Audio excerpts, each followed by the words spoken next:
सेवा में श्रीमान पतिदेव महोदय जी। विषय है करवा चौथ हेतु। सविनय विनम्र निवेदन है कि अभी करवा चौथ आने वाला है, जिसके लिए मुझे अच्छी ज्वेलरी, अच्छी साड़ी, अच्छा मेकअप करवाना है।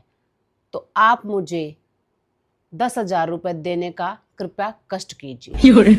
और उस दिन मैं बहुत अच्छे से तैयार होंगी, रील्स बनाऊंगी और फोटोज अपलोड करूंगी।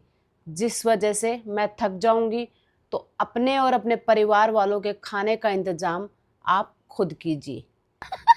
और रात को जब चांद निकलेगा तो मेरे आवाज़ लगाने से पहले हाजिर हो जाइएगा।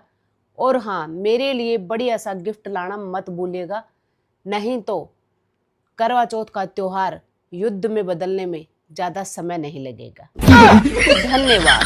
आपकी आज्ञाकारी और प्यारी पत्नी।